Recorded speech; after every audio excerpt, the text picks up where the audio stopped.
of those four coaches, if they found a new home, I mean, which coach would you be looking at to say, okay, this is probably the best guy for the job out of these I four mean, guys? it's got to be James Franklin. Kind of like we talked. Like, yeah, he didn't win necessarily the big games, I guess, but like they're not asking him to go to Alabama. No. You know, now at the same point, like if I'm James Franklin, like, who LSU may be the only thing comparable right now. 'Cause, we could Yeah. say like Florida. Florida was big 10 years ago, right? They've kind of fallen off a little bit.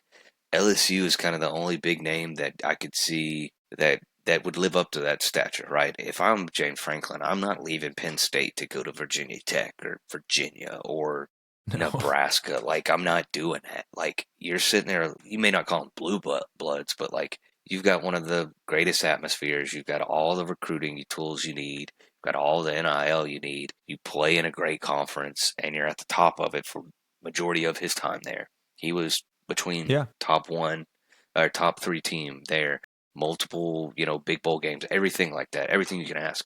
To me, it would be hard. Like, I think he's the best option, but at the same time, if I'm James Franklin, unless some school comes calling me, like an LSU or, and I'm not saying these are opening, but like an LSU, a Texas, an A, the USC, Florida would have to go nuts. And so that to me is like, if I'm James Franklin, unless those teams come crawling or offer something crazy, I'm sitting at my house like collecting a paycheck because like Yeah. Collecting that you, you're money. you're kind of you just came from like the top of the top. We could be honest there.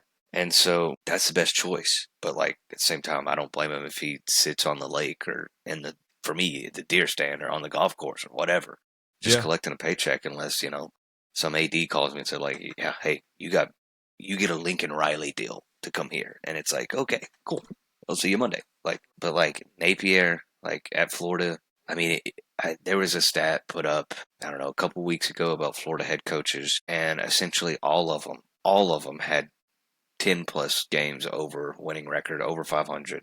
And then Napier was like right at 500. So like the Yeah. past six coaches, and it's like, doesn't look good. Like you're not, and like you have a pool of recruitment in Florida. Like I know it's a battle of like Yeah. The different. FSU, Florida, Miami, but still like Florida Gators, SEC, you should win that. Sorry. And then Brian Kelly, I think he's a piece. We kind of talked about this off the record. Yeah. I don't, he seems to be a decent coach. Doesn't seem to be like the greatest human. Wasn't great at how he left Notre Dame. Had some scuffles there and some incidents at Notre Dame. Comes to LSU. Has kind of always been in this weird little controversy about like how he handles, I don't know, the hometown situations there. How he's handled injured players. How he's handled different athletic department there. I don't know if you've seen any of that, but like how he left the place, how he did everything. Just seems like a lot of baggage for someone to. Yes, he was at Notre Dame, but like he never won it at Notre Dame. He was given LSU, right? LSU has an insane recruitment class out of Louisiana because in Yes. Louisiana, There's no nobody want to go competition. nowhere but LSU. And then the targeting or the you know ordering states, like any of them that are close to Louisiana, like Texas, you can get some of those East Texas guys, Yeah. Arkansas, Mississippi, Alabama, all those. You can get it at LSU. And for him to go there and, he had, in his, what was it, 2 years ago? Was it 2 years Yeah. ago where he had Jaden Daniels, like Neighbors, Brian Neighbors. Thomas Yeah. Jr., like Yep. he had a stud class and then And like he did won the nothing with it. ReliaQuest Bowl.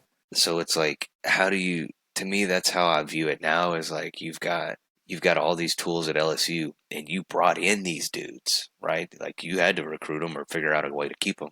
And you did all that and still couldn't win. So it's like, that's tough to me. That's tough to be like, hey, yeah, let's bring him over here. Yeah. Because so to me, and then I don't remember the other coach that you Hugh said, but Freeze and yeah. yeah, not even close. I wouldn't even, hey, come be a defensive analyst for me.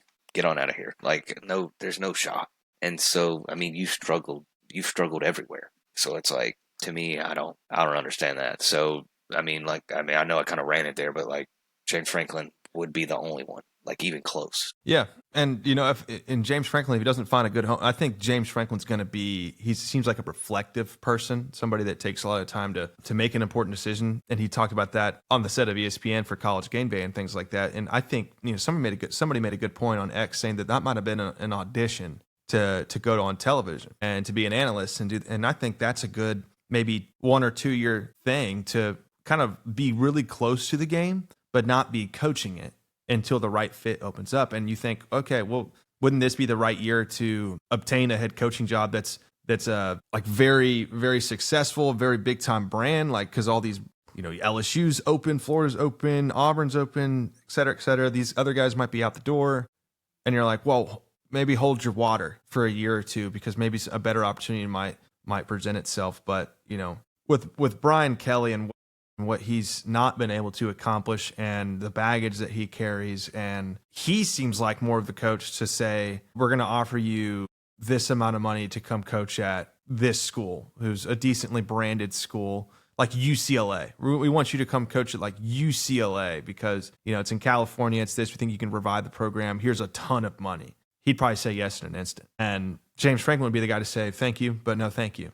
I'm going to wait and I'm going to see what's the best option out there for me. So if anything, my projection is LSU takes a coach who's currently coaching for someone else right now. Yeah, it's Lane Kiffin. Like I'm unloading whatever funds we have for Lane Kiffin. I'm pulling stocks. I'm doing whatever. And I'm saying, hey, come over here. And I've said it before, but it always feels different. Like if you lose with a bad offense, you suck. But if you lose with a good offense, well, that looks prettier. It's like, polish it with a bow on it. It looks a lot prettier. And so it's like, that to me is what LSU, I think, will try to do.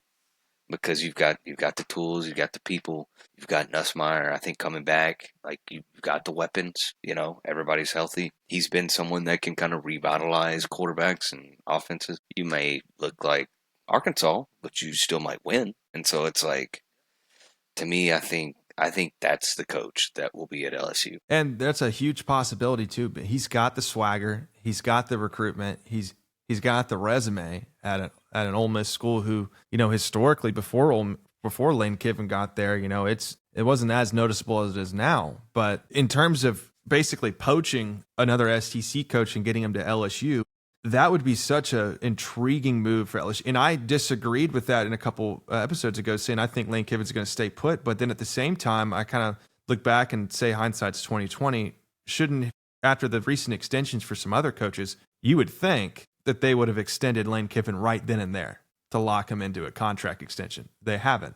And so that might be a Lane Kiffin thing, saying, I'm going to weigh my options here in a couple of a little bit. Yeah. Yeah, I'm going to go to Louisiana.